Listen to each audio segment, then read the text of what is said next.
Bonjour à tous, bienvenue sur cette petite vidéo. Voilà, aujourd'hui je vais vous parler du Danemark et de l'énergie au Danemark. En 2005, j'étais personnellement au Danemark où j'ai fait une étude sur le marché danois de l'énergie et l'électricité. Donc je connais assez bien la problématique danoise de l'énergie. Voilà. Ma spécialité, ce sont les réseaux électriques, je suis ingénieur dans les réseaux électriques. J'ai envie de faire cette petite vidéo pour vous présenter certaines choses, notamment le fait que il faut bien prendre conscience que le Danemark a été précurseur de la révolution énergétique en Europe. Donc c'est-à-dire qu'ils ont appliqué avant les autres pays européens les règles, on va dire, de la dérégularisation des marchés de l'énergie et de l'électricité. Voilà. Euh, donc j'ai envie de rebondir là sur un rapport qui a été fait justement par l'ambassade de France au Danemark, un rapport qui date de 2022, donc février 2022. Je vais vous le partager. Tac, voilà, ça c'est fait. Donc le bilan énergétique, il est là, au Danemark, 4 février 2022. Vous pouvez lire tout le document, hein, vous trouvez ça sur internet, c'est assez intéressant. Bon, après les chiffres c'est des chiffres, hein, donc c'est pas, je vais pas m'attarder là-dessus, quoi. Voilà, ils sont très fiers de faire d'éolien notamment et du renouvelable en général. Je vais passer directement aux annexes, au tableau de bas de page. Voilà.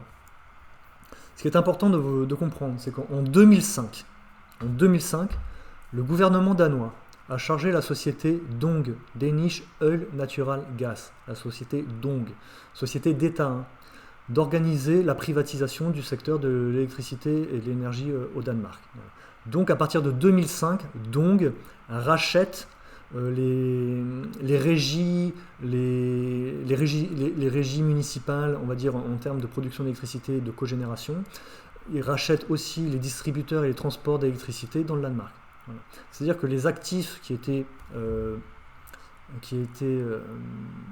publics mais détenus de manière locale par des communes, par des régions.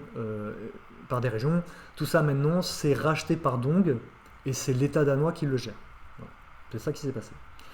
Donc ça, c'est en 2005. Et à partir de 2005, donc, on voit quand même sur ce graphique qui est assez incroyable, c'est que de 1990 à 2005, la stratégie du Danemark a été de diminuer ses importations d'énergie. On le voit bien, c'est que de 90 à peu près 98-99, le Danemark est importateur net d'énergie. À partir de 99 jusqu'en 2005, le Danemark est exportateur net d'énergie. Quand Dong Energy rachète, on va dire, l'ensemble des actifs publics et privés du Danemark, voilà, cette courbe s'inverse. Voilà. C'est pas le fruit du hasard, hein. Il y a bien eu une volonté politique et opérationnelle de Dong de commencer à limiter dans un premier temps les exportations d'énergie. Donc c'est-à-dire c'est fermer des capacités de production. C'est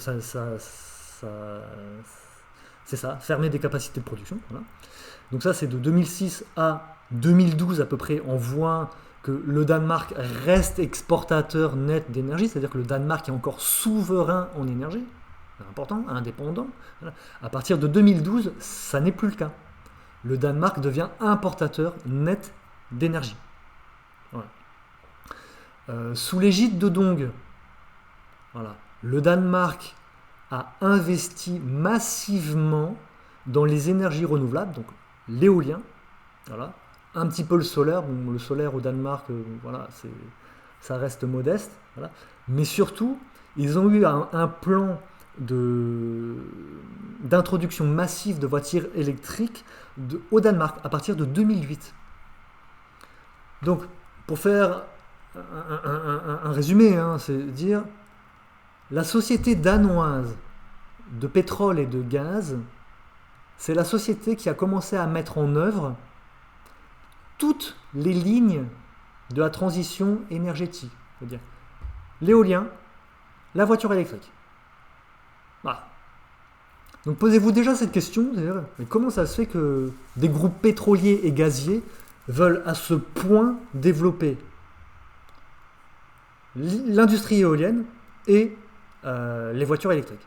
Donc ça déjà, ça devrait faire un tilt dans la tête de tout le monde. Et c'est quoi l'idée derrière? Ça, c'est le premier point. Deuxième point. En 2017, attachez-vous bien, Dong Energy, donc la société d'État danoise du pétrole et du gaz, a vendu sa filière pétrole et gaz au groupe chimique britannique Ineos, qui est installé en Suisse, voilà. Et donc Dong Energy cède les actifs industriels, les bijoux de famille de la nation danoise à un groupe privé britannique en 2017. Et donc en 2017, Dong Energy ne s'appelle plus Dong Energy et devient le groupe Ørsted. Voilà, Ørsted. Donc qu'est-ce qu'on peut dire du groupe Ørsted? C'est qu'actuellement, il y a un chairman à la tête de Ørsted. Voilà. Donc le chairman de Ørsted, il y a tout un comité de personnes, hein, quand même. Il n'est pas tout seul. Hein. Tout ça, ce sont des personnes à la tête de Ørsted. Mais on va juste se focaliser sur le premier, hein, le chairman. Voilà. Thomas Thunier Andersen. Voilà, donc il a plein de petites casquettes, hein, ce monsieur. Il est très compétent, j'imagine, parce qu'il fait énormément de choses, à des postes de responsabilité extrêmement élevés. Mais on voit dans la catégorie autre, c'est qu'il est membre de la communauté des Chairpersons of the World Economic Forum. Donc ça, c'est quelque chose d'assez incroyable. C'est de tous ces leaders qui sont affiliés au World Economic Forum, tous mettent en place des stratégies qui constituent à faire un transfert de la richesse publique vers des groupes privés. Premier point. Deuxième point, à orchestrer la pénurie d'une denrée d'un État. Alors, lui, dans son cas, c'est l'énergie. Voilà, on voit bien, sur les courbes que je vous ai montrées, on voit bien que voilà, la production énergétique danoise, dans un premier temps, a été complètement exportatrice pour après redevenir importatrice. Voilà, les importations augmentent au Danemark, voilà, d'énergie. Et ça, c'est quand même quelque chose d'assez incroyable, c'est qu'il semblerait quand même que la politique du World Economic Forum soit que les richesses publiques deviennent forcément privées et que les États-nations se retrouvent pieds et poings liés comme des mendiants devant les sociétés privées. Donc maintenant, à la nation danoise, qu'est-ce qu'il reste? Il reste un groupe privé Ørsted, voilà, groupe privé Ørsted, qui a investi massivement dans l'industrie éolienne. Donc, c'est pas moi qui le montre, maintenant je suis allé sur la valeur boursière de Ørsted. Donc vous voyez bien que la valeur boursière de Ørsted a augmenté dans un premier temps sur les premières années de la transition énergétique. Mais c'était très intéressant pour eux parce que justement ils avaient des subventions et donc il n'y avait pas encore le retour industriel sur les maintenances et les pannes et voilà, la gestion industrielle d'un parc d'éoliennes. Là, ils sont en train de rentrer là-dedans. Ils se rendent compte que la capitalisation est complètement surfaite. La valeur de la capitalisation est complètement surfaite par rapport à la valeur industrielle des biens possédés. Voilà. Donc, si on résume un tout petit peu ce qui s'est passé au Danemark, c'est que voilà, c'était toute la branche pétrole et gaz de la nation danoise a été transmise à un groupe britannique. Ne reste maintenant dans les mains danoises que les éoliennes, donc du vent. Et on se rend compte avec la capitalisation boursière de Ørsted que le vent, justement, c'est du vent.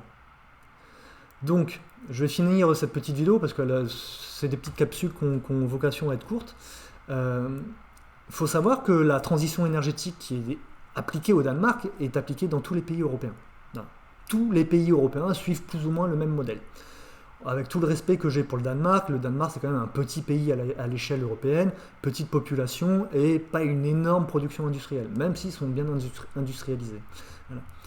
Si le Danemark, au bout de 5 ans, de 5 ans de transition énergétique, commence à devenir importateur net d'énergie, et que la valeur intrinsèque des actifs danois a chuté, a perdu 3 fois sa valeur sur les 4 dernières années, je pense que les pays européens l'ensemble des pays européens ont de grosses questions à se poser sur leur choix énergétique.